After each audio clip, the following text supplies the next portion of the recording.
मी एक सूत्र, एक ओवी आपल्या समोर सेवेसाठी घेणार आहे आणि या ओवीतून मी आपल्याशी बोलणार आहे.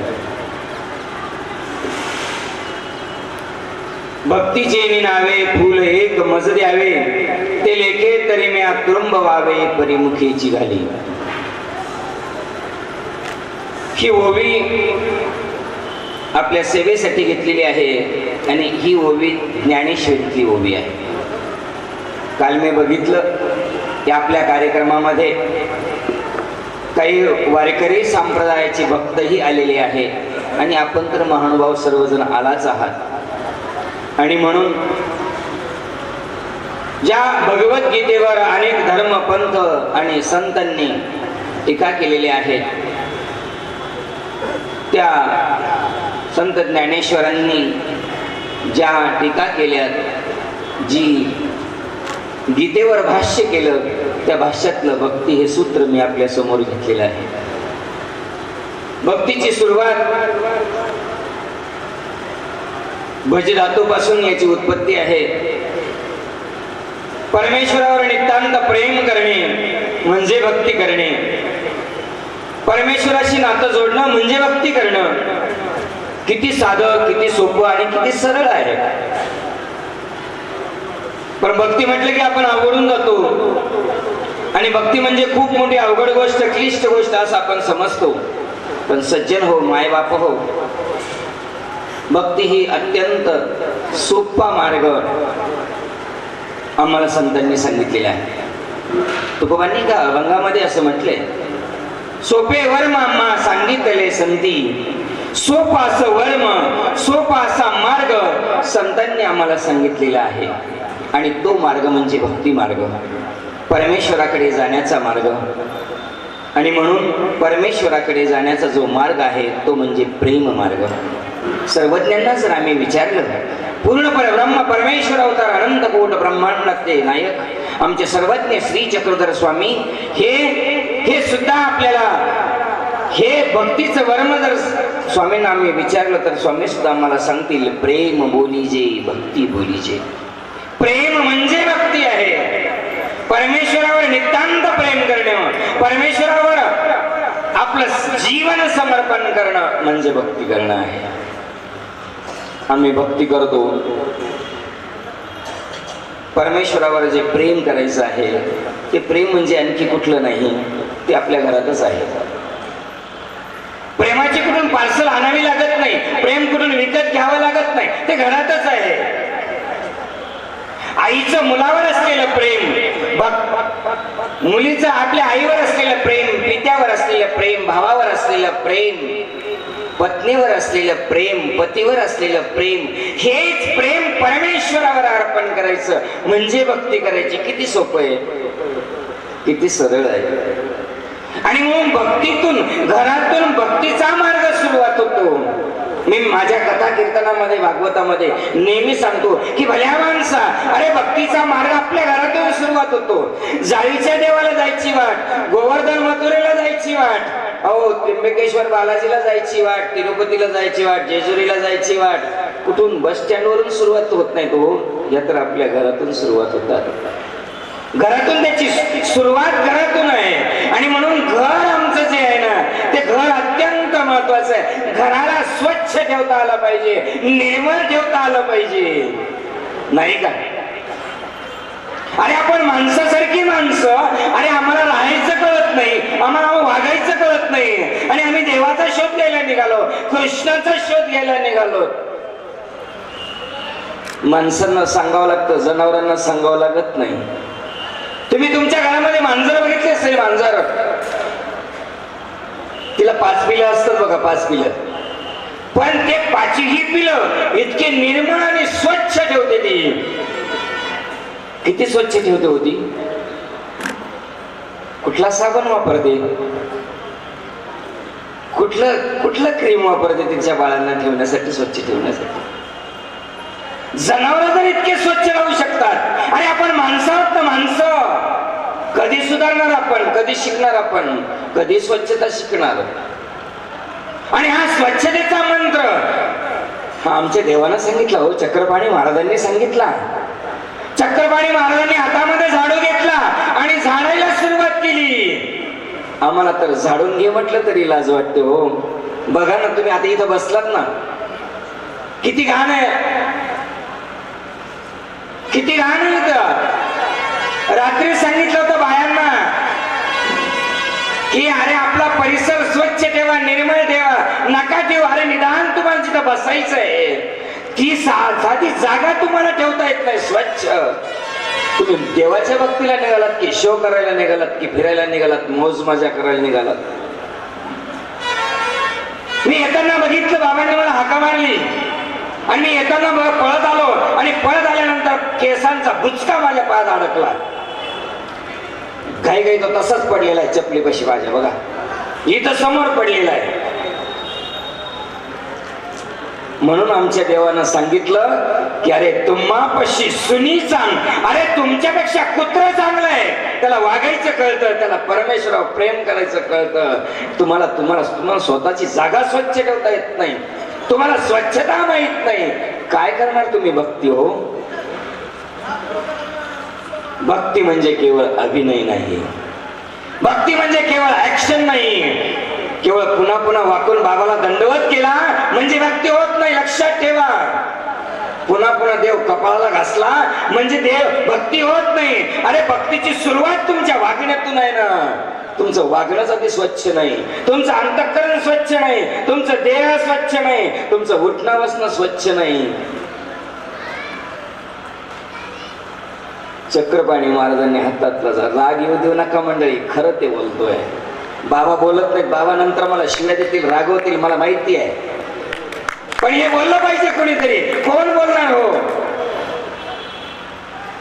एवढा मोठा स्वच्छ परिसर होता आपला, येताना किती स्वच्छ आणि किती आल्हाद झाला होता, आम्हाला किती आनंद झाला होता. आता बघा प्रत्येकाच्या बोचक्याजवळ, कोणाच्या जवळ बिस्किटाचे पुडे पडले तर कोणाजवळ केसांचा बुचका पडलाय, कोणाच्या जवळ तिकीट पडलेत, कुणाकडे काय कचरा पडलाय, कोणाने चिवडा खाल्लाय. अरे एवढी घाण तुमच्या घरामध्ये असते का? अरे तुम्हाला बाह्य आचरण जर तुम्हाला करता आलं नाही तर तुमचं अंतःकरण कसं असेल? मग आम्हाला स्वतःवर प्रेम करता येत नाही, आम्ही आमच्या शरीरावर प्रेम करता येत नाही.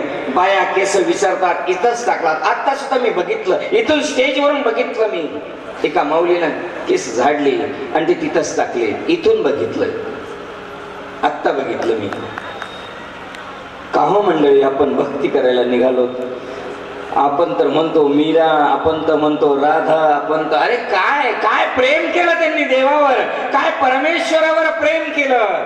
म्हणून आमच्या गुरुवर्य श्री बाबुळगावकर बाबांनी एका कवितेमध्ये म्हटलंय, देवा अरे तू झाड घेऊन आला होतास ना द्वारकेमध्ये, ये ना पुन्हा एकदा झाडू घेऊन ये, एकदा झाडू घेऊन, सूप घेऊन ये, एकदा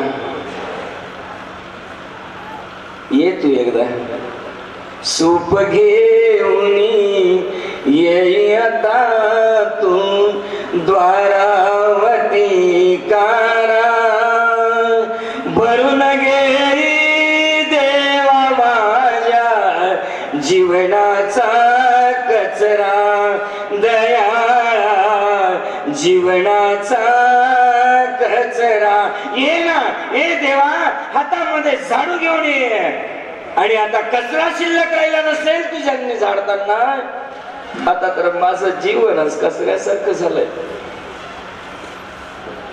की कचऱ्याहूनी हलके माझे जीवन हे झाले, की कचऱ्याहूनी हलके माझे जीवन हे झाले. म्हणून तुझ्या झाडूने मज उडवून दिदले, दयाळा उडवून दिदले. श्री चक्रपाणी महाराज की. सज्जन हो, कचऱ्यापेक्षा आपलं जीवन हलकं झालंय बघा, हलकं झालं. आणि आपण देवाचा शोध घ्यायला निघालो, परमेश्वराचा शोध घ्यायला निघालो. मी तर म्हणतो तो कचरा सुद्धा खूप भाग्यवान असला पाहिजे. कचरा सुद्धा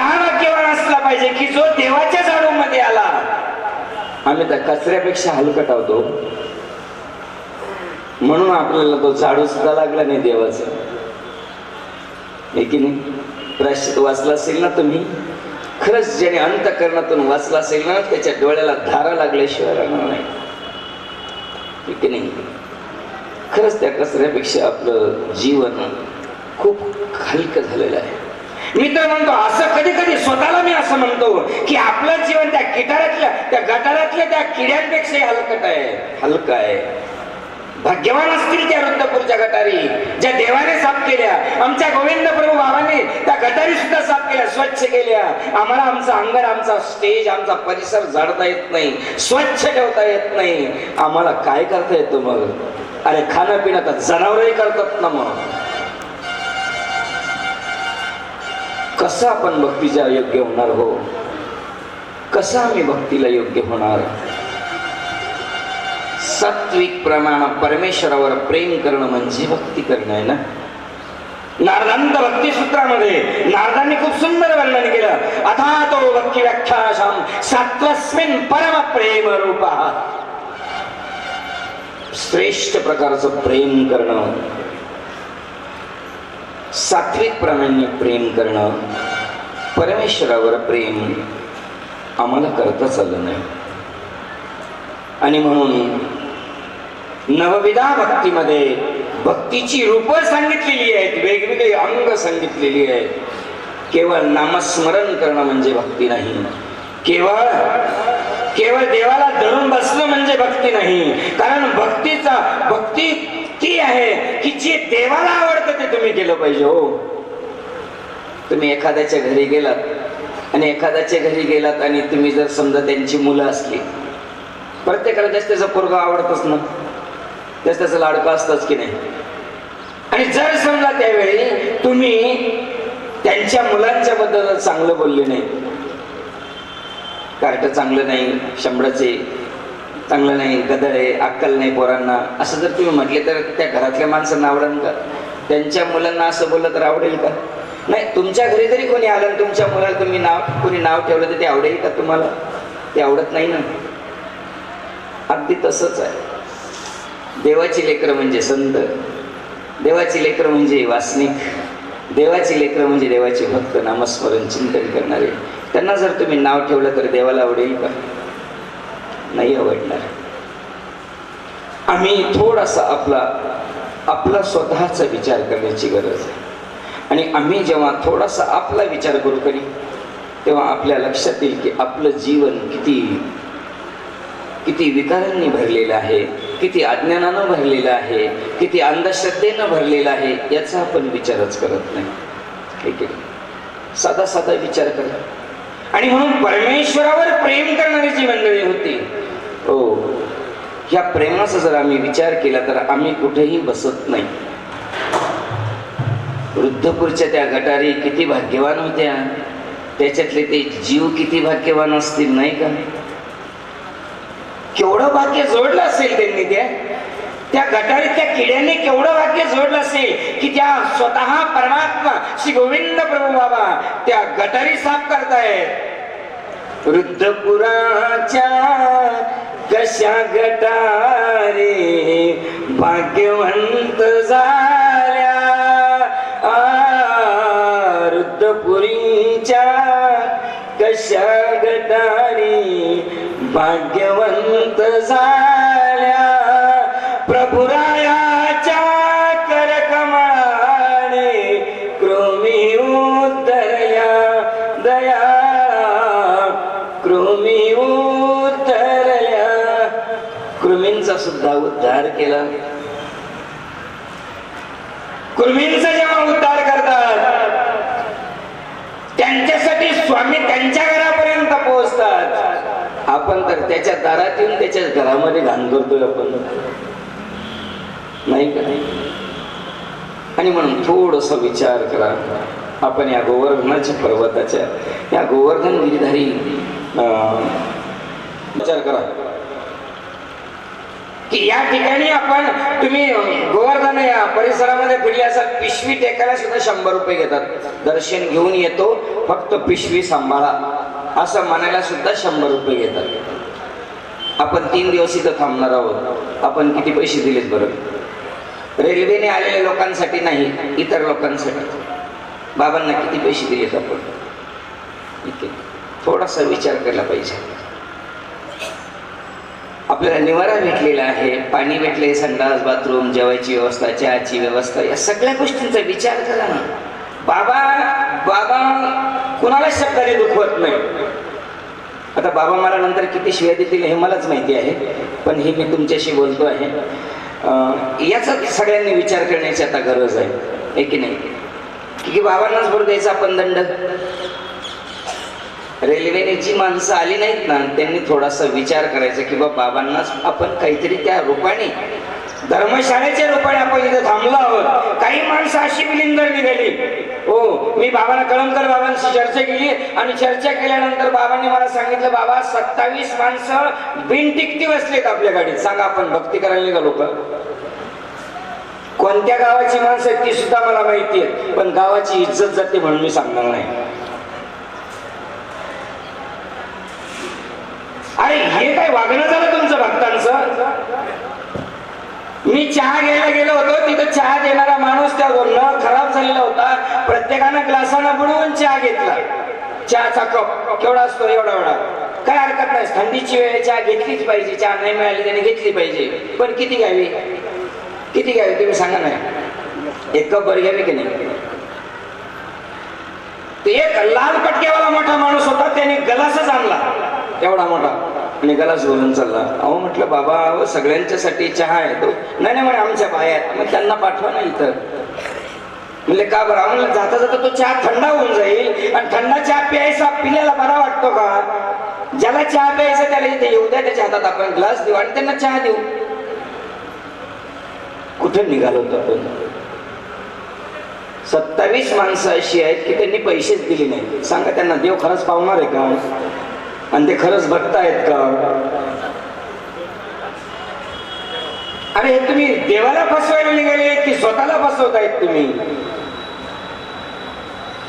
मग नेहमी आम्ही कीर्तनात सांगतो, माणसं पंढरपूरला जातात. पंढरपूरला कधीच जात नव्हतं. एक माणूस गेलं तर गेलं पंढरपूरचं दर्शन घेतलं, चंद्रभागेमध्ये स्नान करायला गेलं. स्नान करायला लागले, सगळेच माणसं स्नान करत होते. स्नान करायला गेले, स्नान करायला केलं, याने घाईघाई स्नान केलं. सगळे आंघोळ करण्यामध्ये गुंतलेले होते. याला असं वाटलं, तो मोठा संदूक जो आहे, पेटी चांगली दिसते, नक्षी बिक्षी काढलेली, नक्की याच्यात भरपूर पैसे असतील. तो माणसं सगळे कामामध्ये आंघोळीत गुंतलेले होते की नाही. हा पटकन आला, आंघोळ केली, त्याची जी पेटी होती की नाही, त्या पेटीला कुलूप लावलेलं होते. तसाच घेऊन पळून आला तर आला डायरेक्ट घरीच पोहोचला. घरी पोहोचल्यानंतर पोरांना सांगितलं, महत्वाच्या वस्तू आणल्यात, खूप चांगलं भांडवल असणार आहे त्याच्यामध्ये. म्हणे नोटा बिटा असतील म्हणले त्याच्यामध्ये. सगळं काही पंढरपूरला गेलेलं. घरी आला, पोरांना संध्याकाळी सगळ्यांना जवळ केलं. म्हणजे बघा, सगळ्यांनी वाटून घेऊ म्हणे, आपण भांडणं करायची नाही, काही नाही म्हणे, तुमच्यासाठीच मी कमवतो. कुलूप लावलेलं होतं, ते कुलूपच उघडं ना. कुलूप उघडणं, याची चाबी आण, त्याची चाबी आण, त्याची चाबी आण, चाबी आणून कसं तरी ते उघडलं. आणि उघडल्यानंतर काय निघालं माहिती? त्याच्यामध्ये दाढी करायचं सामान निघालं सगळं. काय उपयोग आहे का बरं? आणि म्हणून आपण कुठे चाललो? आणि म्हणून आपण या संसारामधून परमेश्वराच्या दारामध्ये, भगवंताच्या दरबारामध्ये जर आपण येत आहात, तर या भगवंताच्या दरबारामध्ये आल्यानंतर आम्हाला ते भक्ती रूपानं, भक्ती आमच्या जीवनामध्ये अशा प्रकारची उतरली पाहिजे की आमचं जीवन सुगंधित झालं पाहिजे, आमच्या जीवनाला आकार आला पाहिजे. भक्तीच्या माध्यमातून आमचं जीवन सर्वांग सुंदर, अंतर सुंदर झालं पाहिजे, अंतरंग रंगलं पाहिजे. मीरेनं जसं आपलं जीवन रंगवलं, राधेनं जसं आपलं जीवन रंगवलं, तसं आमच्या जीवनामध्ये रंगवता आलं पाहिजे. बाईसांनी जसं देवावर प्रेम केलं, आऊसेनं जसं प्रेम केलं देवावर, तसं प्रेम करण्याची आज आम्हाला गरज आहे. लीळा चरित्राच्या सागरामध्ये अनंत लीळा अशा आहेत की त्या लीळा, एक एक लीळा आपल्याला भक्तीच्या रूपानं परमेश्वराकडे घेऊन जाते. आणि म्हणून परमेश्वराकडे जाण्यासाठी तुम्हाला कशाची गरज नाही, फक्त भक्तीचे निनावे फूल एक मज द्यावे. मी प्रवचनासाठी घेतलेली ओवी, भक्तीच्या नावानं एक फूल तुम्ही परमेश्वराला अर्पण करा. पण काही माणसं इतके बैमान असतात ना, ते फक्त तराजूमध्ये मोजण्याचा प्रयत्न करतात, वेळेचा विचारच करत नाही. काल एक माणूस म्हणा, मग आम्ही 2200 रुपये दिले मग आणि मग आम्हाला असं अमुकच झालं पाहिजे. अरे होऊ शकतं, एखाद्या वेळेस अडचण येऊ शकते, एखादी समस्या राईट टाइमवर सुटत नाही. अहो एवढी 2000 माणसं सोबत घेऊन यायची, प्रवास करायची, ते आपल्या हातातल्या गोष्टी नाही. गाडी राईट टाइम चालत नाही, याला त्या संचालकाचा काही दोष आहे का? त्यांनी संचालकाला सांगितलं उशिरा चालव म्हणून. ह्या काही काही गोष्टी आहेत त्या आपण सहन केल्याच पाहिजे.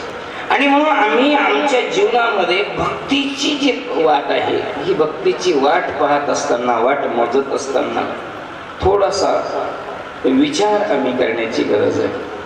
भक्तीला आम्ही ज्यांना करायचंच नाही ती माणसं खूप आडेवेडे घेतात. ज्यांना भक्ती करायचीच नाही ते म्हणतात काय पडलं त्याच्यामध्ये.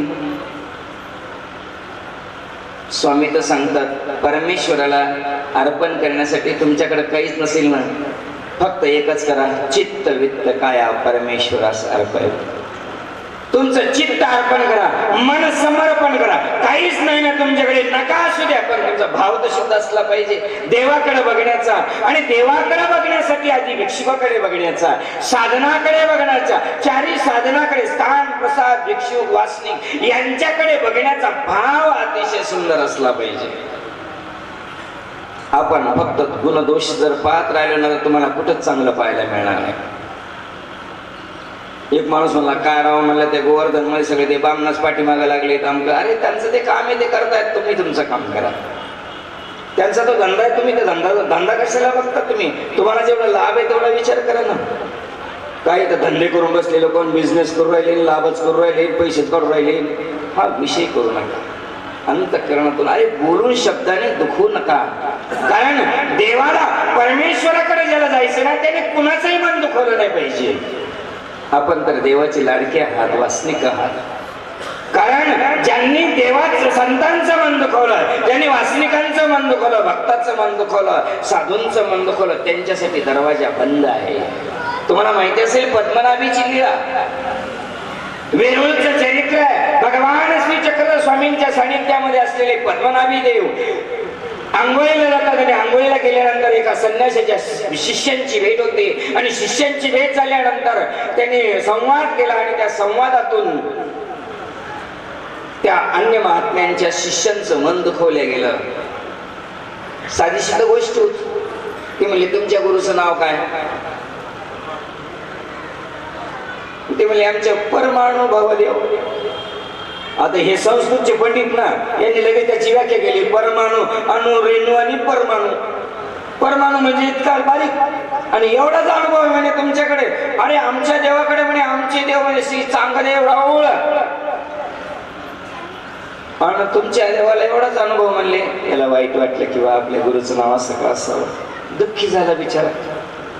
पद्मनाभी इकडे आला, दुपारची वेळ आहे आणि दुपारच्या वेळेला स्वामींनी त्याला बघितलं आणि बघितल्याबरोबर स्वामी सांगितलं बाई दरवाजा बंद करा, दार लावून घ्या. दरवाजा त्याच्यासाठी बंद होतो जो दुसऱ्यांचं मन दुखवतो. बाईसांनी विचारलं, बाया बिचारा कनवाळू असतात.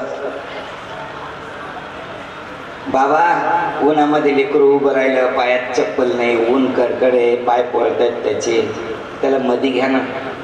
स्वामी म्हणतात बाई हा प्राण्याचे चैतन्य पळवून आला असेल, आता येथून मुख ना पाहिजे. अरे हा दुसऱ्याचं मन दुखून आलाय, आता याला आम्हाला तोंड बघायची इच्छा नाही. दुसऱ्याचं मन दुखवून. पण माऊल्यांचे नेहमी उपकार आहेत आपल्या पंथावर, संप्रदायावर. ज्ञानेश्वरीमध्ये सुद्धा अशी ताटी बंद झालेली आहे आणि ताटी बंद झाल्यानंतर त्यांची बहीण मुक्ताबाई सांगते ताटी उघडा ज्ञानेश्वरा. इकडे बाईचा ताटी उघडायला लावतात आणि तिकडे मुक्ताबाई ताटी उघडायला लावते. समाजासाठी, विश्वासाठी, देवालाही पाजरायला लावणारी ही माऊली. देवाला दरवाजा उघडावा लागला. सज्जन हो, भक्तीसाठी नवविधा 9 वाटा सांगितलेल्या आहेत. त्या कोणत्या? श्रवणम, कीर्तनम, दास्यम, अर्चनम, पादसेवनम, सख्य आत्म निवेदनम. याच्यामध्ये दास्य हे अत्यंत महत्वाचं सांगितलं. कीर्तनम, कीर्तन ऐकणे, कीर्तन करणे. आता तुम्ही म्हणाल आम्हाला कीर्तन करता येत नाही, टाळी वाजवणं हे सुद्धा कीर्तनच आहे. श्रवणम कीर्तनम दश्यम अर्चनम पादसेवे. श्रवण करणे, ऐकणे. ऐकणं ही सुद्धा एक भक्ती आहे. आपण ऐकत नाही आणि काही माणसं ऐकून ऐकत नाही. श्रवणम कीर्तनम दास्यम दास्य अत्यंत महत्वाचं आहे. आणि महानुभाव संप्रदायामध्ये सुद्धा दास्याला अत्यंत महत्व सांगितलेलं आहे. उद्धरण्याचा सोपा मार्ग भगवान श्री चक्रधर स्वामींनी सांगितलं, दास्य मोचक. जो दास्य करतो, जो सेवा करतो, जो स्वच्छता करतो, त्याला मोक्षाचा निश्चित अधिकारी आहे. नसेल त्याच्याकडे ज्ञान, वाचता येत नाही, लिहिता येत नाही, काहीच नाही, फक्त दास्य करता येतं, त्याचा सुद्धा उद्धार होतो. आणि म्हणून दास्य मोचक. म्हणून तर बाबांनी काल आपल्याला व्यापार सोपवलेला होता. बऱ्याचशा मंडळींनी आपल्या व्यापारामध्ये टंगळ मंगळ केलेली दिसते. फक्त मी रात्री जेव्हा फिरत होतो, रात्री मी 2 वाजता चक्कर मारली सगळीकडे, तर बरीचशी म्हणजे ज्यांच्याकडे रात्रपाळीची सेवा दिलेली होती ती माणसं मात्र सेवा करताना मला दिसली. त्यांच्यासाठी एकदा टाळ्या वाजवा आपण सगळेजण. आणि म्हणून सेवा ही अत्यंत महत्वाची आहे. दास्य करणं अत्यंत महत्वाचं आहे. भक्तीच्या नवविधा वाटेमध्ये दास्य हे अत्यंत महत्वाचं आहे. दास्य ज्याला करता आलं, सेवा ज्याला करता आली ना, त्याला सेवा करणाऱ्याला मेवा भेटतो.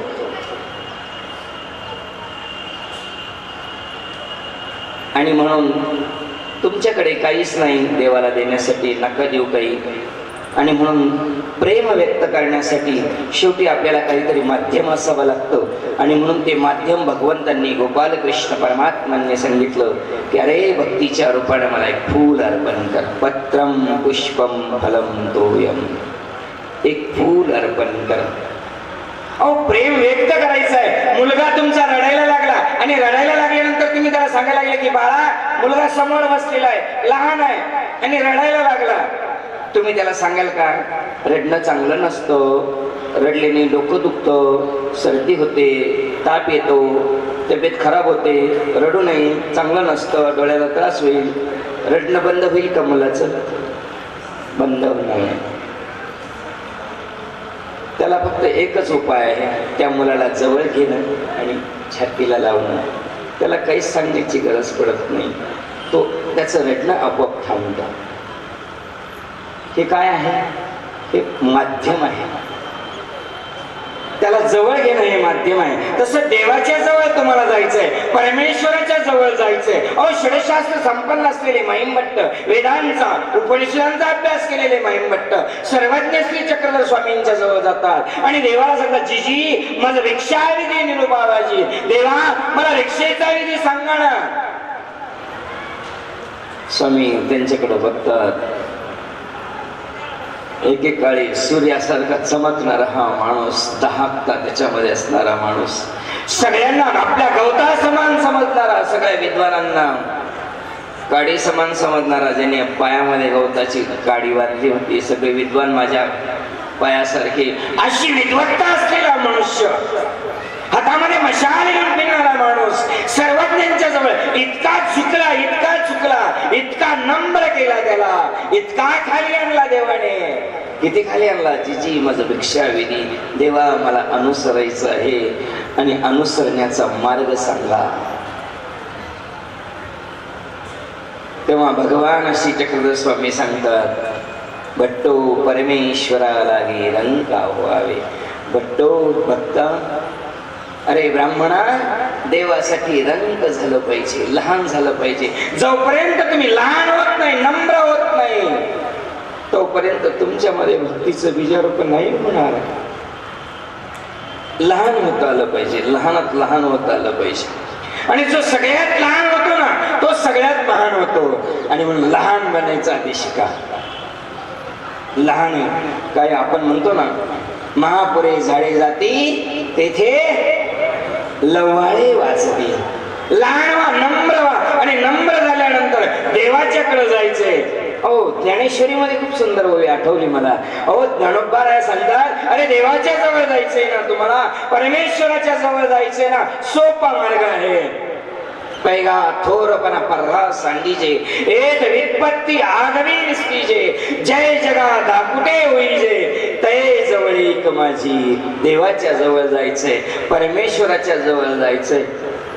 घरातल्या सगळ्या डिग्र्या बाजूला काढून टाका, सगळ्या पदव्या बाजूला काढून टाका. मी कोण आहे याचाही विसर पडावा. असो ऐसा कोठे आठवाची नाही, देहीची विदेही भोगदशा तुकोबांचा अभंग. इतका विसरून जा स्वतःला. मी घरात मोठा पाटील आहे, देशमुख आहे, मी कोण आहे सगळं विसरून जा. काय येतंय सोबत माणसाच्या हो, येतं काही सोबत. पण माणसाला, बऱ्याचशा माणसांना असं वाटतं की आपल्याला बाबाने ओळखलंच नाही. बऱ्याच ठिकाणी अशी पंचायत येते, आम्हाला लय पंचायत येते, आमच्या कीर्तनकार प्रवचनकारांना खूप पंचायत येते आणि मग आम्हाला खूप अडचण येते. मग आम्हाला असं वाटतं की एक अशाच ठिकाणी कार्यक्रम संपल्यानंतर एक बाई आली, पण बाबा ओळखलं का? आता नाही म्हणावं तर तिच्या संग 5-7 बाया होत्या, नाही म्हणावं तर तिचं इन्सल्ट होईल, तिला अपमान वाटेल की एवढ्या बायामध्ये बाबा मला ओळखत नाही म्हणले. आणि तिने एखादा सांगून आला असेल बाबाची माझी लई ओळख. आता ती आल्यानंतर बाबा ओळखलं का? हा ओळखलं. आणि सांगा बरं मग मी कुठली आहे. आता आली का तुमची? मग आम्ही भिक्षुक लोक बी असं हुशार असतो, आम्ही अंदाज काढतो ती कुठून आली असावी. मग कस काय रेल्वेने आल्या का? नाही रेल्वेने नाही आले बाबा. मग एसटीने पण नाही आले. मग कस काय रिक्षा करून? रिक्षानं पण आली नाही. माता आली की नाही पंचे? मग आम्ही दुसरा मार्ग विचारतो, कोण कोण आलं संघ, कोण कोण आलं संघ म्हटल्यानंतर नावं तर सांगाल का नाही? काय नाही आम्ही एवढ्याच जणी आलो. आता एवढ्याच जणी आल्या म्हणजे नाव कुठं माहिती आहे आपल्याला? माणसाला असं वाटतं की मला कोणीतरी ओळखलं पाहिजे, चमकून जावं असं वाटतं सगळ्यांना. आमचे गुरुवारी बाबा सांगतात माणसाला चमकून जावं असं वाटतं. लग्नामध्ये फोटो काढणारा असतो ना, आता लग्नामध्ये फोटो काढणारे नवरा नवरीचे फोटो काढतो, पण बाकीचे माणसं बिनकामी डोकं घालते त्याच्यामध्ये. काही कारण असतं पण चमकून जावं असं वाटतं माणसाला, ओळखावं असं वाटतं. ओळखणं माणसाला खूप बरं वाटतं, पण ओळख कशी असली पाहिजे? चमक आपल्यामध्ये असली पाहिजे. आणि ती चमक आपल्या सेवेमध्ये आली पाहिजे, आपल्या नम्रतेमध्ये आली पाहिजे, तुमच्या कार्यामध्ये ती ओळख निर्माण करता आली पाहिजे. आणि ती ओळख जर तुम्ही निर्माण केली ना तर देव काही खूप दूर नाही, खूप दूर नाही. आणि म्हणून परमेश्वराकडे जाण्यासाठी ज्ञानेश्वरांनी सांगितलं, थोरपणा पर्रा सांडीजे एक विपत्ती आगणी विसरीजे जय जगा दाकुटे होईजे तये जवळ एक माझी. तुम्हाला देवाच्या जवळ जायचंय ना, बस सगळं काढून टाका. मी कोण आहे काढून टाका डोक्यातलं. मी खूप श्रीमंताची आहे काढून टाका डोक्यातलं. मी खूप मोठा वाढील आहे काढून टाका. मी खूप एसटी मध्ये राहणारा माणूस आहे काढून टाका. कारण सुख साधने देव नपविचे गाणं आहे का? अरे सुख साधनाची जर तुम्ही अपेक्षा करत असाल तर घरीच तुम्ही राहायला पाहिजे होतं ना. घरी काही सुख कमी होतं का तुम्हाला? घरात एसी होता, घरात तांब्यावर पाणी गरम पाणी मिळत होतं, कशाला आलात देवाला? काहीच अपेक्षा करायची नाही. आपण जर खरेच देवाला आले असाल तर जे मिळेल जसं मिळेल त्याच्यामध्ये मी समाधानी आणि आनंदी राहील. कारण धन द्रव्य पैसा तर तुम्ही हजारो ठिकाणी खर्च केला आहे. द्रव्य संपत्तीनं परमेश्वराची प्राप्ती निश्चित होत नाही. कारण आमच्या स्वामींच्या सानिध्यामध्ये सुंदर प्रसंग घडला. गदोनायक नावाचे ब्राह्मण सर्वज्ञ श्री चक्रधर स्वामींच्या दर्शनासाठी आले आहेत. ओळख म्हणून सांगतो, गदोनायक कोण आहेत माहिती आपल्याला? अरे ते भांडारी आहेत. भांडारे का म्हणजे ज्यांच्याकडे द्रव्य संपत्ती राजाची सांभाळावी, तो अर्थमंत्री. पैसा त्यांच्या ताब्यामध्ये आहे. आणि पैसा ताब्यात असल्यानंतर असा तो मंत्री सर्वज्ञांच्या दर्शनाला येतो. नेऊर गावचा प्रसंग आहे. नेऊर गावची लीळा खूप सुंदर लीळा आहे.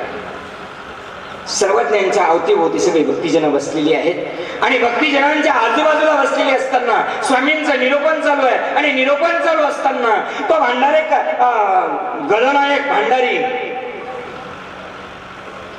देवगिरीच्या राजाच्या दरबारातला हा अर्थमंत्री पाठीमागे येऊन बसला. आम्हाला बसता सुद्धा येत नाही प्रवचनामध्ये.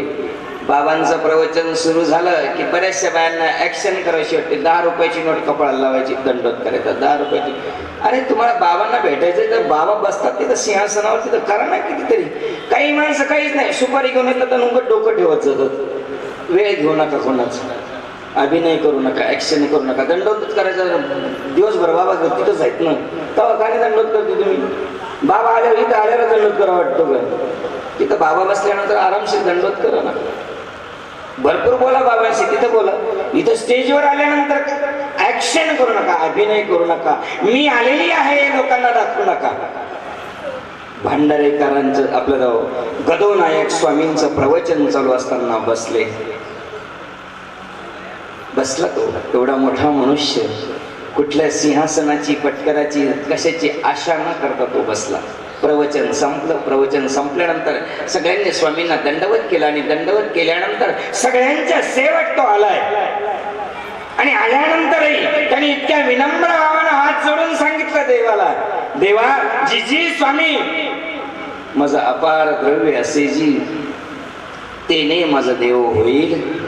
देवा माझ्याकडे गडगंज संपत्ती आहे, पैसा आहे, त्याच्याने मला परमेश्वराची प्राप्ती होईल का? स्वामीने सांगितलं, द्रव्य संपत्ती देव नप विजेगा नायका. द्रव्य संपत्तीनं परमेश्वराची प्राप्ती होत नाही. परमेश्वराची प्राप्ती करून घ्यायची असेल तर एकच एक मार्ग आहे, पत्रम पुष्पम फलम तोयम. पैगा भक्तीचे निनावे, फूल एक मज द्यावे, ते लेखे तरी म्या तुरुंब व्हावे, परिमुखीची घाली. ज्ञानेश्वरीतली उभी. भक्तीच्या नावाने फूल अर्पण करा. पण काही माणसं ज्यांना करायचंच नाही ना, ते लई नाटक करतात. ज्यांना करायचं नसलं ना, ते लई अनंत अडचणी आणतात. एका माणसाला म्हटलं बा तुला काहीच करता येत नाही ना, ते फूल देवाला अर्पण करा. पण ज्याला करायचंच नाही ते भलते आपल्या खोड्या करत राहतो माणूस. आमच्याकडचा नाम आहे भलता विचित्र माणूस. इतका विचित्र, खूपच विचित्र. त्याला जर सांगितलं किंवा प्रभाकर बाबा कपाटे गणपत पाटलाच्या घरी बसलेले आहेत आणि त्यांना बोलवून आण. नाम आहेत काय विचित्र. आणखी तर नसले मग सखाराम पाटलाच्या घरी पाय, आणखी तर विनसले मग गंगाराम पाटलाच्या घरी पाय, आणखी तर कुत्र असलं मग. ज्याला करायचं नाही तो अनंत अडचणी करतो. ज्याला खरंच भक्ती करायची त्याला भक्तीच्या माध्यमातून एक फूल, एकच फूल, पण ते फूल भक्तीच्या माध्यमातून, प्रेमाच्या माध्यमातून परमेश्वराला समर्पित करता आलं पाहिजे. भक्तीच्या नावानं ते फुलच नाही. तो माणूस म्हणला बाबा काय करावं, म्हणला फुलच भेटत नाही म्हणे उन्हाळ्यामध्ये, झाडाला फुलच राहत नाही, देवाला फुल कुठून द्यायचं, उन्हाळ्यात भक्ती कशी करायची? मग त्याच्यामध्ये भगवंत म्हणाले पत्रम म्हणजे पान.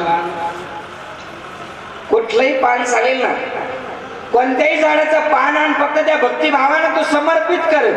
तो म्हणला उन्हाळ्यामध्ये झाडाला पानच राहत नाही ना बाबा, मग देवाला द्यायचे कशी?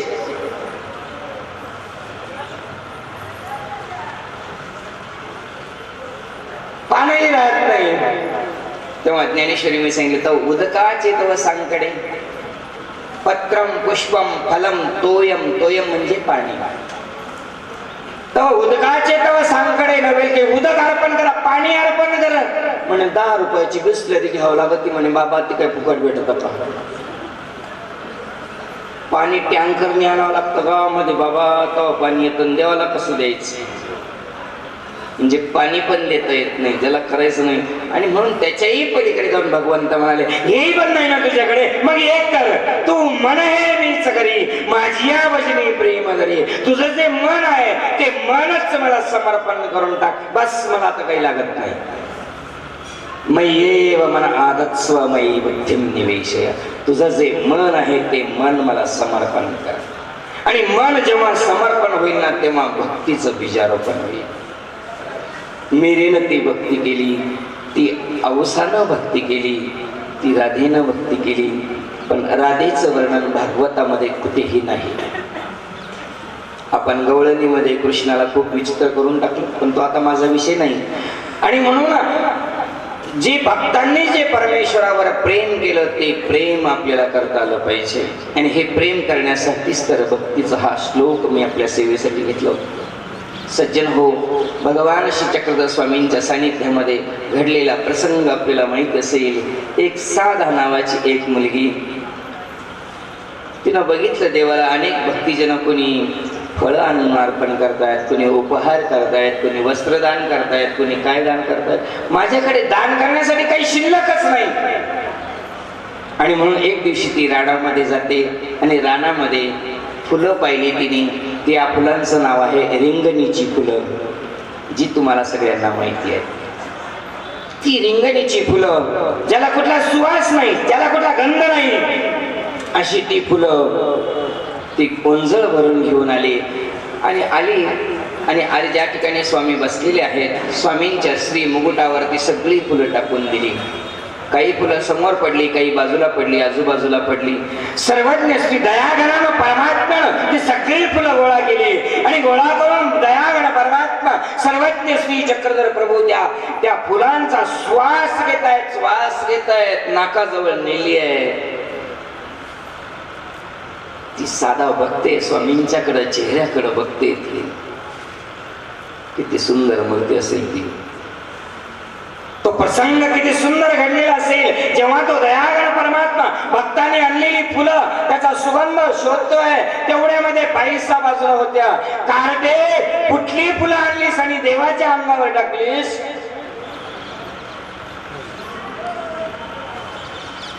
साधेच्या डोळ्यामध्ये पाणी दाटून आलं, ओथंबून आल्या, दोन्ही गंगा भरून आल्या आणि डोळ्यातून अश्रू गळायला सुरुवात झाली.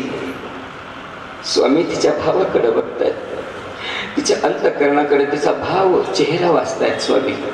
तिच्या डोळ्यातली नजर स्वामींनी पारखली. काय म्हटली असेल देवाला? बाईसांचे शब्द तिच्या कानावर आले होते. कार्टे, कुठली फुलं वाहिलीस? चुकलं तर नाही ना माझं? डोळ्यामध्ये पाणी आलेले स्वामी तिच्या चेहऱ्याकडे बघतायत, स्वामी तिच्याकडे बघतायत, ती स्वामींच्याकडे बघते आणि नकळत तिच्या तोंडातून शब्द गेले असतील.